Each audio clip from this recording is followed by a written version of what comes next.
Company. Sa balita, komentaryo, isyu,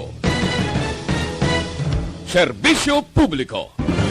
Aksyon Radio! Sa Bacolod, Aksyon Radio! Aksyon Radio!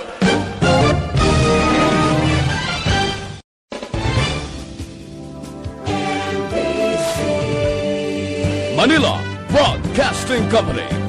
Sa balita, komentaryo, isyu, serbisyo publiko.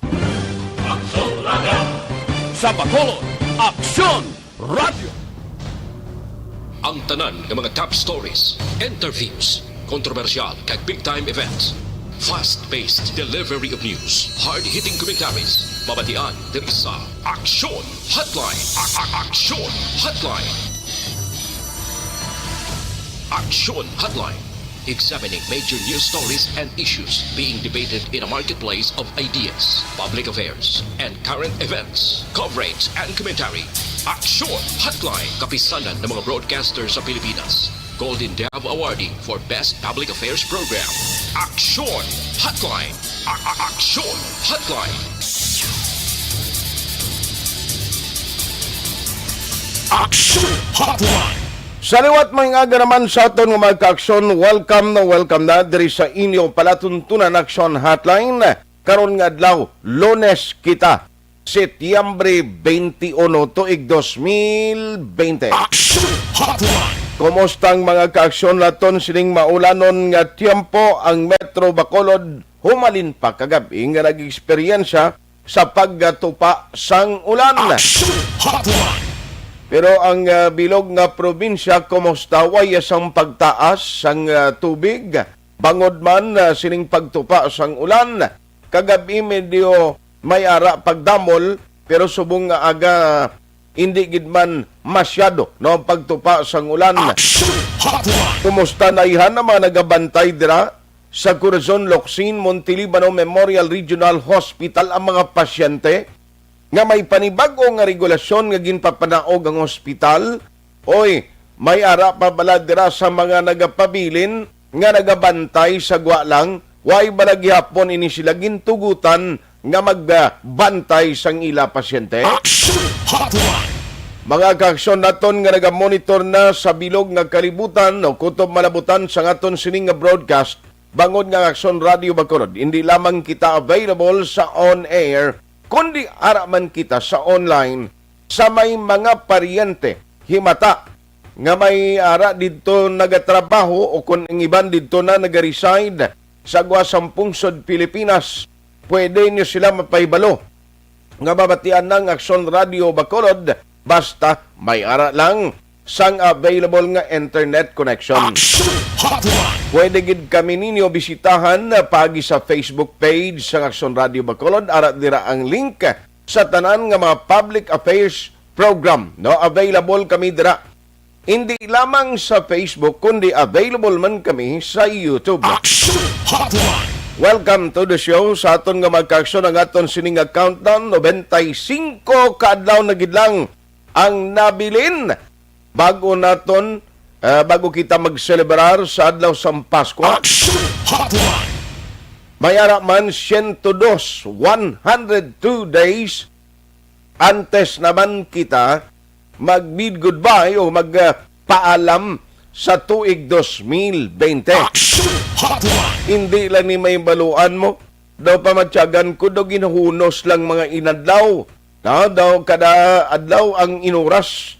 Daw hindi lang mahibaluan. Aksyon Hotline. Aksyon Artay Hupon checking in diri sa inyo palatuntunan Aksyon Hotline. Aksyon Hotline. Ano madalag ko nga mga balita nga aton tutukan karon nga aga?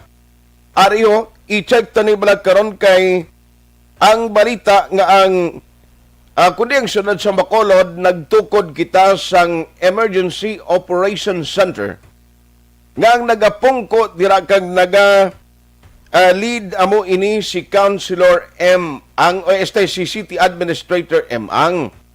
Now, ang hindi ko maintindihan kay subong siling sang syudad damo gihapon mga individual nga ginakadtuan nila halimbawa may positibo nga resulta sa COVID, nagapakatig-a nga mag-upod kag magsunod sa regulasyon nga actually ginapatuman kag ginmando sang nasyonal. Action Hotline. Ano ini? Nga kinahanglan wala na sang home quarantine nga matabo sa nagapositibo sa sining nga virus. Action Hotline. Ang ginpapanaog nga mando sang nasyonal, ang sino man nga magpositibo dapat idiretso sa quarantine facility nga gin-provide sang LGU. Action Hotline. In the case of Bacolod, damo ang nagapamalibad. Ang iban ginapahog pa, no, ang mga authorities nga ti mapasaka sila kaso kung piliton sila nga dalon sa quarantine facility nga mo ini ang eskwelahan. Action Hotline. Kung may kulokwarta ka, amo ning gayo gani, ang pilang nga may kulokwarta nga kung pwede sa hotel sila matiner. Galing ang problema. Siling ni Councilor Inoy Novero, subong way pasang hotel nga willing nga mag-accommodate sa ila. Action Hotline. Munang rason nga nagligad to, naglibot ini si Councilor Inoy Novero sa pilag ka mga retreat houses nga gin-offer sang Roman Catholic Church. Tiamo to ang ila sining nga plano nga kon madayon nga mahimuan sang Memorandum of Agreement didto ni ang may kwarta nga mga nagapositibo sa COVID matiner dawan to balakadlaw to ang posible i-charge sang nagamanage o kon sang mga retreat house ngani. Action Hotline. Kaya balawon tarang pilag ka ma-update karon dugay-dugay with City Administrator M. Ang amo man kay City Legal Officer Attorney Joselito Bayatan kaya balita nag-commit ang IBP Negros Occidental o kon Integrated Bar of the Philippines Negros Occidental Chapter nga willing sila nga magbulig. Action Hotline. Ano pagid? Update man karon dugay-dugay mga kaaksyon. Ari tutukan tamani kundi nagpagwa duha ka mga executive order ng alkalde. Number 1 atong HQP no nga earlier sadtong ginpagwa nga EO ni Mayor Bing na interview naman gani si Attorney Joselito Bayatan. Tingambal niya nga dako ang posibilidad nga gusto or may planong alkalde nga magpagwa naman sang EO. Tiamo na ni, Action Hotline. way labot sa HQP, ang ginimo sang alkalde dito sa Metro Manila, ginsunod man sang iban nga mga LGU. Ako gani nagapating September pa man lang kita mo, October lawig pa isa ka bulan pa. Antes ang November, ngati amo na siya ang ginasilibrar naton, fiesta mi na tayong panawag, no? Tigkalalag. Pero payor sa adlaw sang Tigkalalag, may mga Tigkalalag festival man gani diri sa Negros. Ang mga private and public cemeteries ginmanduan kun diri sa Bacolod ya may ara na executive order nga temporaryo ana nga ipasira. Action Hotline. In short, tikon may himata ka, hindi mo na pagulaton, no? Ang petsa Oktubre 29 kag pagadto onwards dira kay may ara sang executive order ang alkalde diri sa Bacolod. Pero ang nagumpisa gisnis Mayor Isko Moreno. Action Hotline. Ano pagid? Te ang update sa nasiling ko na hibaloon naton ina karon sa patrol man ko nalabayan nila da sa tubang sang Corazon Loksing no kay duay gapon sabat si Dr. Julius Drilon nagligad nga Sabado ang gintutukan sa action firing line amo ining problem no sang mga pasyente nga hindi sila makaintindi kung ano exactly mando nga hindi na sila pagpasudlon dira sa Corazon Locsin Montelibano Memorial Regional Hospital. Action Hotline. Hopefully si Dr. Julius Drilon kung nagamonitor basi makasabat naman kag maeksplikar niya kung ano ini ang tinutuyo nga amay mando siya nga ginpagwa. Action Hotline. Live man karon si Action Alvin Graba direkta dira sa may border area kay remember naghambal si Police Lieutenant Colonel Ariel Pico siling niya ang BCPO ginmanduan no nga kinanglan sugod pa kahapon pagbantay dira sa border control inang sa boundary gid bla no nga ginabutang dira kon manugsulod ka sa Bacolod amo ginaang bungguan mo no nga border check-up points kinanglan na masalakyan i-check na isa-isa halin sa registration no halin sa registration pagadto sa lisensya sa pagmaniho driver's license Action Hotline. ilang taon ta kay gainulan nga daan siling ko basi balakon ang jam o traffic jam dira ang pagginutok ang pilahay hindi naman hamakaw Action Hotline.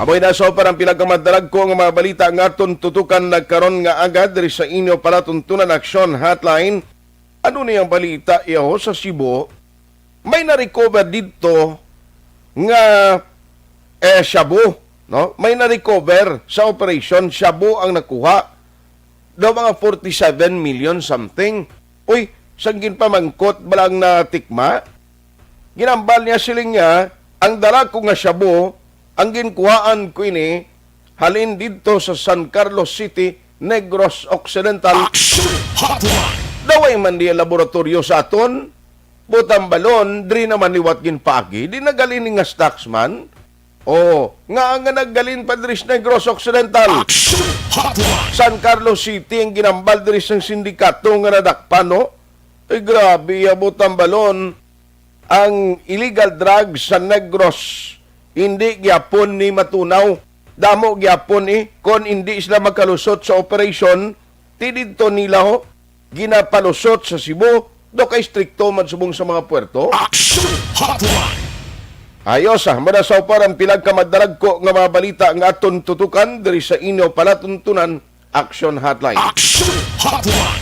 now unahon ko lang niyo ang balita diri sa Bacolod with City Administrator M ang kay gusto ta hibaluon sa iya kung ano na ang nalabutan kundi nagtukod EOC no sa Emergency Operation Center nga kabudlay nga daan ni subong kon kabalo ka ining sahi sang tika nga ginahimo sa Bacolod actually simple man lang ang gusto matabo sang taga Bacolod mo with the guidance sa tong mga gintas sang national government nga magbulig sa aton di amo ang pag-flatten sang curve, no?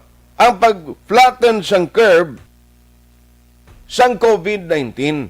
No, amo lang na ang tinutuyo gid ang main purpose nga ang gin adalan diri sa mga opisyal nga mabulig gid sa aton lokal nga gobyerno. Kabalo ka pertiga po ng record mo. Ang taga Bacolod City halos kadadlaw may mga nagataas kita ya all over Western Visayas daw pinakadamo kita permi nga mga cases diri nga nagaluluntad sa aton sa bahin sang Metro Bacolod. Tiabi kuya gani kon ang pagtimbuok sa to tiyempo lang no sang nagpatigayon sang mass testing ti subungo. Bisan tapos atong mass testing damo gyapon yang numero sang mga cases nga nagaluluntad diri sa aton sa Bacolod City na ma-record kadadlaw. Action Hotline. Hindi alawg-lahog ya, hindi alawg-lahog nga mga cases. Now, bangod sini ang isa ka problema namuno ko kay ina sa inyo kay kuni kadtuan sang mga authorities naton, no? Kadtuan nila ining mga nag-positive mapati kapag kadto nila to, ti nagapamalibad ang bansin nga tingadalo nyo kami sa quarantine facility nyo. Tri lang giyaluyag namon sa amon sining balay.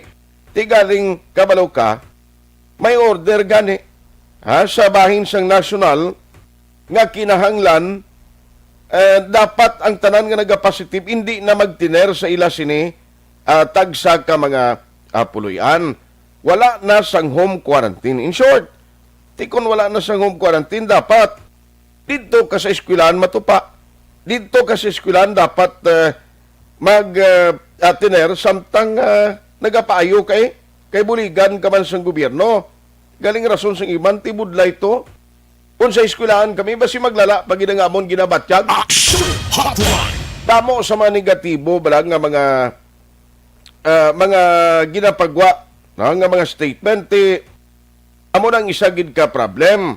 Now, kung mag-amo sinipermi ang sitwasyon, ang ginakabalak-an kuya mo ni, nga basi kon after September 30, nga magsigi man gihapon ang cases diri naton sa Bacolod, nga ang kaso ara gihapon taas gihapon, kung ma-extend bing aton imisikyo dis Bacolod, kumusta ni mga driver, kumusta ni mga remedyo general, kumusta kita tanan, makasurvive pa ihan? Action Hotline. Lain, no? Nga mo niyang sitwasyon ta kay sa tuod lang, tiyo, kadadlaw, makita mo sa social media.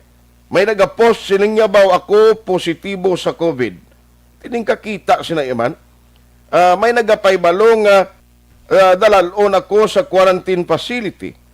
Kay ti amo ning natabo sa ako, nagpositive isa sa mga miyembro sa pamilya ko, nagpaswab kami, nagpositive man.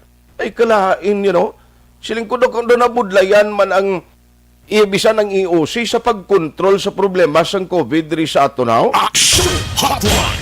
Ti sinabi magtugot nga maglawig pag kita after September 30 nga magapaidalom kita gihapon sa MECQ, no? Nga ang maglawig pa bitub-tub September magsubra pa ini September 30 makasarang pa yan kita. Action Hotline.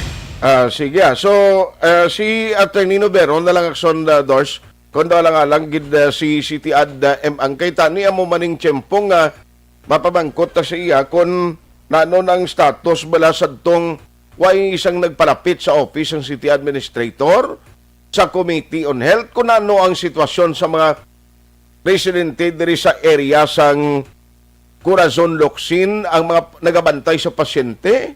No kay way gid dia subong nagasabat pagyapon si Dr. Julius Drilone. Action Hotline. Kaya kita kay balo kung ano ang matabo sini sa ila kay ang taga Bacolod actually makapuli mo lang misbalain la. Ang worst gid ang mga out of town. Alangan ka mapuli karon ka budlay pangadaan sang mga alagyan o kon sang imo sining masakyan. Man dito ka pa after sa border mo. Bakadto ka magsakay sa mga buses. Action Hotline. Pero pagkaroon na nato sa sining update. Online sa hotline. Online sa hotline. Unahon ko lang si Councilor Inisito Novero kay nagligad to naggalibot na ni sila nagtiyog na sa mga iyabara sang Roman Catholic Church nga mga retreat house.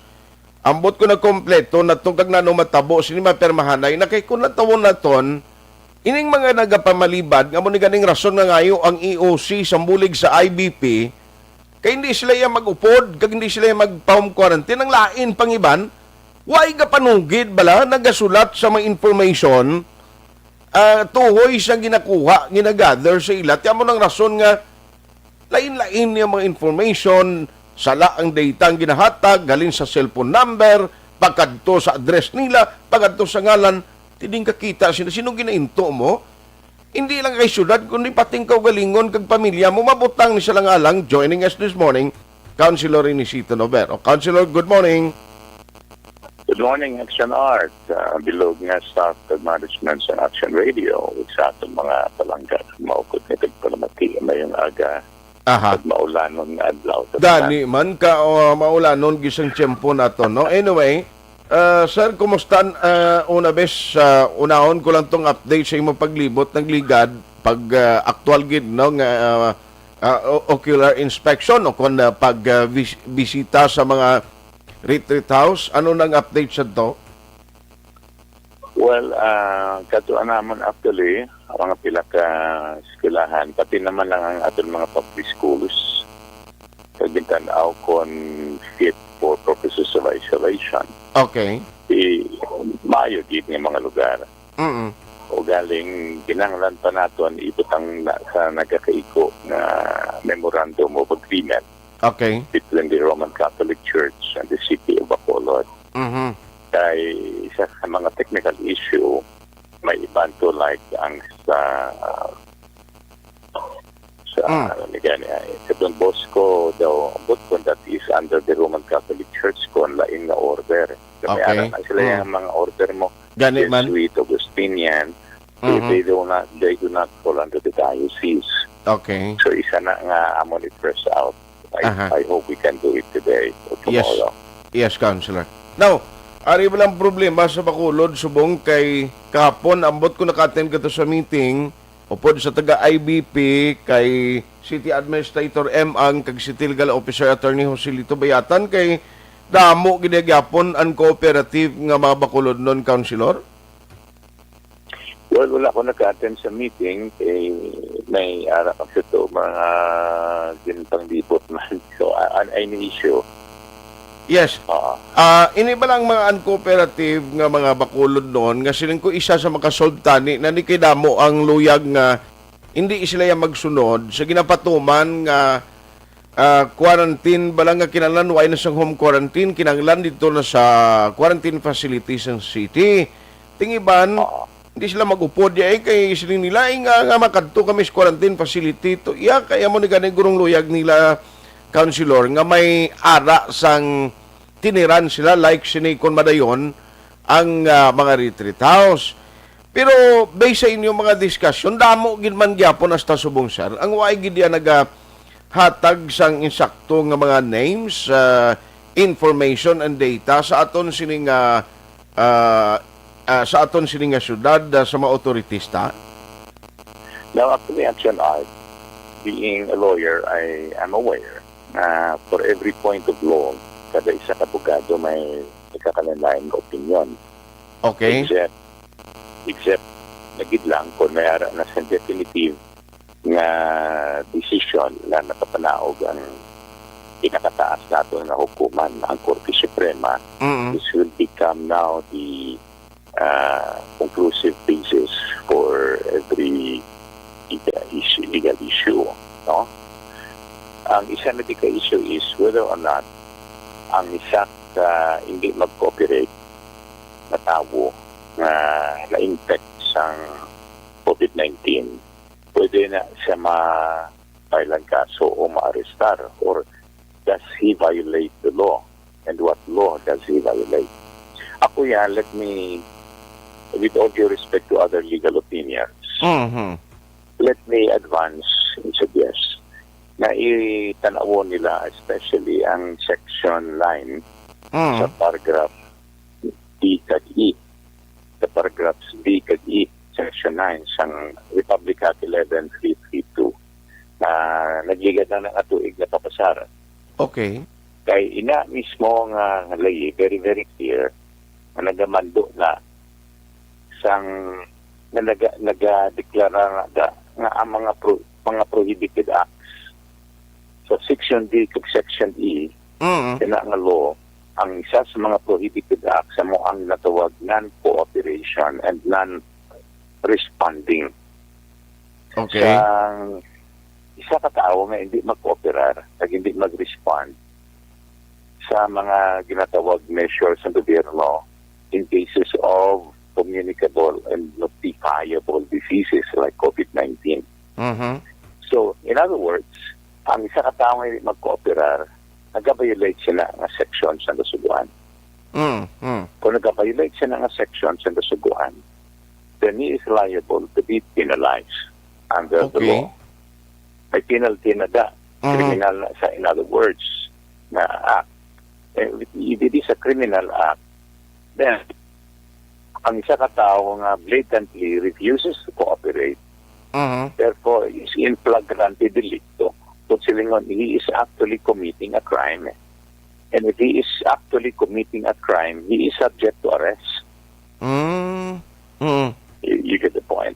Yes, yes. Because ang punto diri is under sa Article 2 sa atong Constitution, I think that's Section 15, Article 2 of the Constitution of the Republic of the Philippines, na mandated ang state to enact laws and to undertake measures for the general welfare of our people. Okay. Protection sa aton health, life, property and pursuit to happiness. Sa Ining law, our Republic Act 11332 is an expression of that, is putting in place that constitutional provision.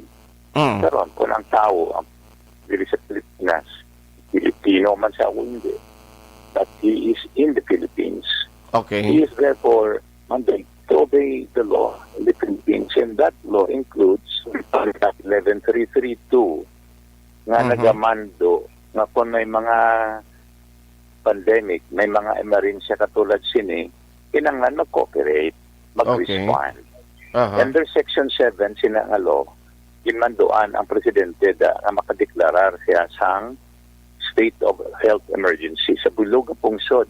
Okay. Nagkumatumduman niya doon sang March 8, 2020, naghimo declaration si President Duterte, Declaration number 922, Proclamation 922, declaring the entire country under a national health emergency. And that now becomes the basis and the operative basis for the application of this law. Wala na therefore excuse ang bisan sino nga tao sa aton. Okay. Basta nga ni may ara nga infection, notifiable disease o communicable disease sa isa ka tawo. Ka ginakuha sa for purposes of quarantine. Kag ginatuyo siya na para mabulong siya kag malikaw siya kag ang iya bilog na panimalay sa infection. Pag ang iban man nga tawo sa komunidad malikaw man sa paglaton. Okay. Obligasyon niya na to submit himself and to respond to the governmental measure in undertaking to that effect. Okay. O karon, if he does not, then he commits a crime. Galing kay amo ni Blatter yung point nga base sa uli bala mag kadto sa punto nga ang basulon nila ti kay ano abing quarantine facility na tundo ka budlay kay kadamo sa mga reaksyon gahambal nga ti ang quarantine facility naton kundi eskwelahan nga dara sila ipahamtang amo na ginireklamo sa iban sing latido hindi kami kagwanta mi tinerdaya ti galing may option kag ano man do gina-develop pa ni sa city. We are waging a war. Action art. Simpugira, wala kita nagpangayo isang comfort or convenience. Okay. And the government is not tasked to provide convenience and comfort. The main task of the government is to provide for safety. Sa Simpugira, nagapalagyo ang tao, kinanglan sila magkadto sa air conditioned room. Okay. Now, kung may mga tao nga may kaya, kagluyag nila yung comfortably, kag more convenient na puluyan temporarily, then they can provide for their own convenience and comfort. Hindi sila dapat magulat sa gobyerno nga magatag na lang kang, kag mag-spoon feed na lang kang tanan para sa ila convenience siya. Correct. Comfort. This is a war. This is a battle we are waging. Everybody should cooperate. Okay. Of course, may gray area nga issue, action art. Because legal question. Sa isa ka tao, sa isa ka balay, for example, at kinanglan gid sa quarantine, hindi sa mag-cooperate. So, pwede mo ni sa ma-extract sa iya balay, dalhon sa quarantine period, sa quarantine facility, pwede mo ni ma-extract. Kasi may mga legal na issue mo. Ang yaman constitutional right to a vote. Okay. Diba? Kinanglan. Hindi mo na expulsion na siya o kung mga file sa coercion. Hindi na coercion man siya. Well, gray area.